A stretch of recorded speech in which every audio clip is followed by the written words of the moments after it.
Welcome to Ca Bincang.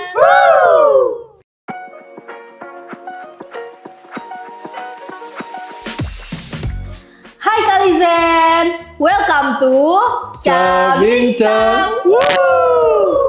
Balik lagi di episode baru, yaitu episode kedua dengan visual yang baru juga, dan tentunya ada narasumber di samping aku. Boleh kenalan dengan siapa, role-nya sebagai apa, terus udah berapa lama kerja di Kaliana? Okay.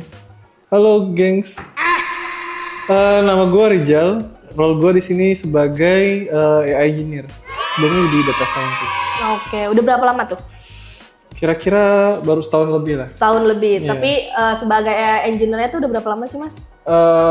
Per tahun ini bulan Februari waktu itu. Oh, masih baru gitu. Tapi ya? emang kerjanya dari awal udah ngarah ke engineer ketimbang data scientist-nya. Mukanya teknologi banget ya guys ya. Oke, ini kan Mas Rizal kan AI engineer nih. Boleh spill dong ke Kalizen, kerjanya tuh sebenarnya ngapain sih AI engineer itu di Kaliana terutama? Sebenarnya engineer itu yang sejauh ini kita dapat problem dari klien. Misalkan kita ada permintaan seperti membuatkan face recognition untuk kamera. Jadi dari permintaan klien kita membuat sebuah AI yang mana kita bisa provide gitu. Salah satunya yang sudah ada media sosial analitik, terus ada face recognition tadi, face detection, dan sekarang ada lagi develop LPR atau license plate recognition. Secara keseluruhan kita punya permintaan dari klien, kita coba memprovide dengan AI khususnya di computer vision, provide ke klien tersebut. Kira-kira seperti itu. Tadi kan pokoknya intinya permintaan dari klien nih. Nah, tantangan paling besar selama jadi AI engineer, apalagi kan di industri yang terus berkembang nih di teknologi yang sekarang. Nah, apa nih menurut Mas Rizal? Tantangan yang terbesar itu mungkin mempelajari hal baru ya. Karena kalau saya pribadi itu, karena saya backgroundnya dari akademisi ya. Jadi perbedaan antara akademisi dengan di industri itu cukup berbeda. Karena di mana permintaan di industri ini lebih dinamis ya. Kalau di akademisi itu kita mempunyai problem terus kita solve dengan hal yang standar yang cukup ada di textbook istilahnya. Tapi untuk di industri ini sendiri kita bagaimana caranya mengembangkan lebih lanjut dari textbook yang sudah kita dapat gitu. Jadi intinya perbedaannya mempelajari hal baru yang belum kita pelajari sebelumnya, dan juga mungkin keluar sedikit job desk-nya di ini ya. Karena saya kan membuat AI-nya, tapi juga berhubungan dengan back-end. Jadi kadang-kadang saya harus pelajari juga tuh back-end-nya seperti apa. Nah, ngomong-ngomong soal back-end nih, berarti Mas Rizal ini sehari-harinya tuh tektokannya sama siapa sih? Tim developer atau data analis, or bahkan tim marketing juga gitu? Iya, sebenarnya saya tektokan sama siapa aja ya, yang data games. Iwis. Enggak. Saya nggak punya utang kalau untuk itu. Jadi, tektokannya pribadi saya yang sering itu dari back-end. Mungkin kalau teman-teman yang tahu Mas Iqbal. Mas Iqbal, nanti ada muncul mukanya sini. Ya, Mas Iqbal bisa dilihat sini. Sama Mas Ajis. Oh, si ini server. Iya, server. Kenapa Mas Ajis? Karena kan saya juga baru paham ya soal server, si server. Karena saya sebelumnya cuma pakai komputer biasa yang gampangnya di lokal aja lah ya. Sedangkan kalau yang sekarang ini di server dan biasanya dibantu dengan Ajis. Kadang-kadang hal yang sebenarnya bukan job desk-nya Ajis, gue juga tanya juga tuh, Jis kenapa Jis? Ya gue nggak tahu katanya. Ya intinya untuk tektokan dari server, dari back-end juga. Kadang, iya sama mungkin dari marketing kali ya. Kalau misalkan dibutuhkan untuk ketemu dengan klien, jadi gue bisa jelaskan apa aja sih fitur dari AI yang kita bisa provide gitu. Oke. Udah mulai berat ya pembahasannya. Oh ya maaf ya, sorry. Kalau ada yang pengen nanya, tinggal di chat di bawah ini. Oke. Tadi kan sama server, sama Mas Aziz gitu kan. Nah, biasanya tools atau teknologi yang paling sering Mas Rizal pakai itu apa sih untuk nge-develop AI di Kaliana? Kalau tools sendiri yang paling sering itu kamera kan ya, paling sering. Kalau kita ngomong secara teknis, itu mungkin library dari computer vision-nya sendiri. Karena AI itu luas ya. Iya, betul. AI itu sebenarnya ada computer vision atau gampangnya AI yang menggunakan video atau apa sih nama istilahnya? Apa? Lupa. Citra, maaf saya tahunya bahasa Inggris. Iya. Nanti ada tulisannya di sini guys. Oke bro. Ya. Jadi citra, jadi berhubungan dengan citra atau video atau gambar juga bisa. Dan ada juga yang berkaitan dengan teks. Kayak pernah pakai ChatGPT? Pernah dong, pasti tiap hari. Nah ChatGPT atau mungkin ada teman-teman suka main sosmed kan ya, kayak Twitter. Nah itu di situ juga kita bagaimana caranya, kalau teman-teman yang pernah dengar juga mungkin menganalisa sebuah tweet apakah dia positif atau negatif atau netral terhadap seseorang atau sebuah instansi atau yang lain.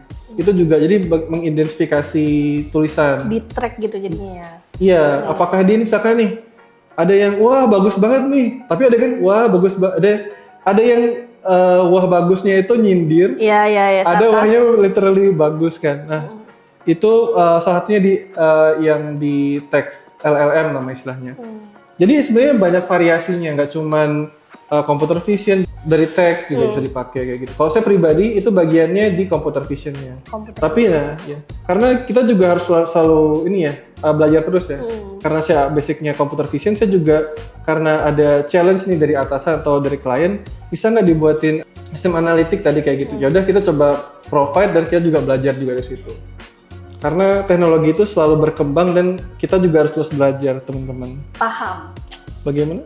Iya. Jadi kan tadi kan udah benar-benar terus berkembang gitu kan. AI kan sering dianggap sesuatu yang serem. Tanda kutip itu serem. Gimana nih? Karena katanya tuh bisa mengambil alih dunia atau bahkan bisa menggantikan manusia, pekerjaan manusia. Nah, menurut Mas Rizal ini bener nggak sih? Atau justru ada sudut pandang lain yang kayak justru AI itu malah bisa jadi partner sehari-hari buat kita? Iya bisa juga. Jadi kalau pendapat gue pribadi ya.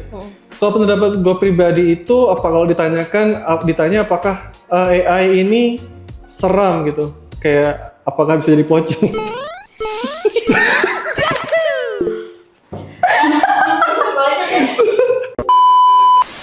Jadi kalau ditanya seram dan bisa menggantikan dalam konteks menggantikan pekerjaan orang lain, kalau gue pribadi enggak. Karena ada sentuhan manusia yang tidak bisa dilakukan oleh AI. Contohnya di bidang art. Atau di bidang mungkin kalau teman-teman lihat sendiri kan sekarang kayak Ghibli ya sempat ramai kan AI yang mengkonvert gambar kita terus jadi Ghibli. Tapi itu terlihat hampa gitu gambarnya. Karena ada terjadi perbedaan antara yang dibuat oleh AI dengan manusia. Dan kalau gue pribadi gue lebih ke arah positif ya. AI itu justru sebagai yang bisa dapat membantu manusia ke depannya. Mungkin pandangannya seperti ini. Dulu kan nggak ada telepon ya? Iya. Dulu adanya yang lempar burung merpati, yang menerima pekerjaan surat juga kan? Cuman nanti ke depannya mungkin suatu pekerjaan mungkin beralih ke tempat lain. Misalkan contohnya pekerjaan, kalau misalkan kita sekarang punya ada kayak tukang taksi atau ojol yang lain, mungkin ke depannya kalau misalkan sudah terotomatisasi, mungkin ke depannya tidak bisa langsung diotomatisasi, tidak perlu ada ojol atau supir taksi yang lain. Tapi mungkin di sisi lain ada operator yang mengatur otomatisasi tersebut. Jadi menutup pekerjaan yang lain dan bisa membuka pekerjaan lapangan yang baru. Cuman bergeser saja. Kira-kira itu.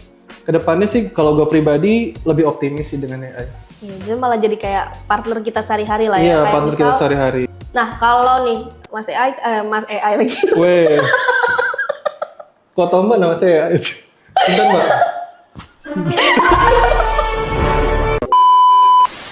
Nih kalau Mas Rizal dikasih kesempatan untuk nge-build AI impian Mas Rizal sendiri nih, pengennya tuh bikin AI apa sih Mas? Kalau gue pribadi karena background keluarga gue petani ya, gue dari Lombok, shout out teman-teman dari Lombok.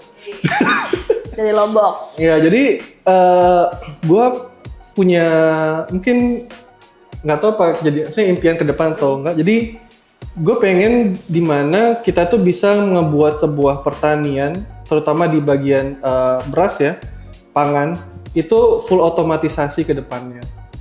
Jadi kita bisa untuk beras yang di full otomatisasi ini, jadi barang yang tanda kutip bisa di-afford oleh orang-orang banyak kan ya.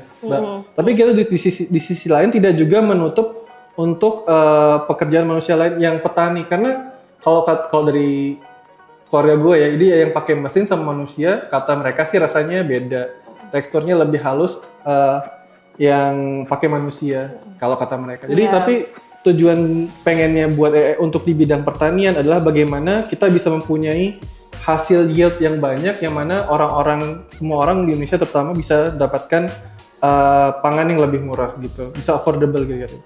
Gila, keren banget, bro. Tepuk tangan bro. Woi, Petani 2030. Iya, petani juga harus penting melek teknologi juga, teman-teman. Betul. Karena Indonesia ini kan lahannya subur semua ya. Harus dimanfaatkan. Dunia AI itu kan teknis banget nih. Nah, misal kalau apakah seseorang yang nggak punya background ngoding atau nggak punya background teknik banget lah, pokoknya itu tetap bisa terlibat nggak sih, atau tetap bisa berkontribusi di dunia AI? Kalau menurut gue pribadi bisa, asalkan dia mau belajar. Karena di AI, di dunia tanda kutip AI ini kan terus berkembang ya. Orang yang sudah lama tahu pun mereka harus juga tetap belajar. Jadi salah satu contohnya, gue kalau boleh spill sedikit ya. Boleh ya, SI juga ya. Tapi maksudnya dari SI-nya itu pun sistem informasi itu pun lebih ke arah manajemennya. Tapi gue belajar sendiri, itu dari AI-nya belajar sendiri. Jadi kalau misalkan teman-teman punya kemauan dan sungguh-sungguh, insya Allah bisa. Terutama di matematikanya, jangan lupa. Oke, matematika. Dari situ aja saya udah kalah. Matematika. Menurut Mas Rizal, AI itu tuh di Indonesia tertinggal banget nggak sih dengan Amerika? Nah, kalau gue tanya AI, sebenarnya bukan AI juga. Kita itu bisa jadi secara teknologi, teman-teman. Kita tuh tertinggal jauh 10 tahun. Wow. Iya, ini dari pengalaman pribadi gue. Karena gue pernah tinggal di luar 5 tahun, dan ketika gue ke Indonesia, hal-hal yang sebenarnya di sana sudah ada itu baru mulai di sini. Begitu. Jadi yang di sananya udah 5 tahun, di sini baru diimplementasi. Iya, baru mulai. Iya, kira-kira kayak gitu. Jadi mau nggak mau kita harus tetap nyari untuk teman-teman Indonesia, dan paling penting ya kalau misalkan penggiat yang mau belajar selain matematika tadi itu mungkin bahasa Inggris juga ya. Karena yang paling penting mungkin bukan cuma AI doang sih, di bagian IT secara keseluruhan, bahasa Inggris itu paling penting untuk mengakses informasi. Betul sih. Nah, ini nih yang terakhir, pertanyaan the last question, yang mungkin teman-teman juga penasaran, yang pengen banget jadi AI engineer, yang pengen mulai karir di bidang AI ini. Menurut Mas Rizal, untuk punya karir di bidang AI, tips atau skill apa sih yang wajib banget dikuasain menjadi AI engineer? Kalau wajib dikuasain, gue pribadi juga masih belajar ya. Gue nggak bisa nentuin lo harus belajar A, B, C, tapi lo harus punya mindset. Oke. Mindset. It's all about mindset. Iya, mindset. Lo harus terus belajar, terus jangan mau nyerah. Maksudnya kalau misalkan ada buntu, jangan takut untuk bertanya. Itu paling penting. Jangan takut bertanya, jangan malu untuk bertanya. Terus up to date lah dengan perkembangan teknologi. Benar, terus up to date. Sama mungkin yang paling penting juga satunya nyari komunitas ya. Komunitas. Oh, ada gitu Mas? Ada beberapa komunitas, tapi kebanyakan dari luar sih. Itu biasanya di mana tuh nyarinya? Biasanya sih kalau gue di Discord. Oh, Discord. Iya, Discord ada beberapa komunitas AI yang ini. Jadi kita bisa tukar pikiran atau belajar malah ya. Belajar apa yang mereka sudah dapatkan di sana, terus apa yang kita belum. Oke, berarti beberapa tips tadi itu bisa diimplementasi sama teman-teman yang mau punya karir di bidang AI engineer kayak Mas Rizal ini, atau mau tanya-tanya nih sama Mas Rizal, itu bisa di reach di LinkedIn-nya. LinkedIn-nya di sini. Dan terima kasih Mas Rizal, insight-nya bagus banget. Kita bisa jadi tahu nih bahwa Indonesia itu sangat-sangat tertinggal atas teknologi-teknologinya ini. Iya, tapi walaupun tertinggal, kita masih banyak kesempatan. Iya, bener banget. Nggak ada kata terlambat. Benar. Oke, semoga Kalizen yang menonton ini dapat gambaran lebih jelas tentang profesi AI ini. Terima kasih Mas Rizal. Jangan lupa buat teman-teman untuk follow Instagram kita, Kaliana Indonesia, dan juga Live at Kaliana. Kita juga punya TikTok dan juga punya LinkedIn, dan juga aktif di YouTube ini. Jangan lupa di-subscribe juga, like dan komen. Sampai jumpa di Bincang berikutnya. Dadah!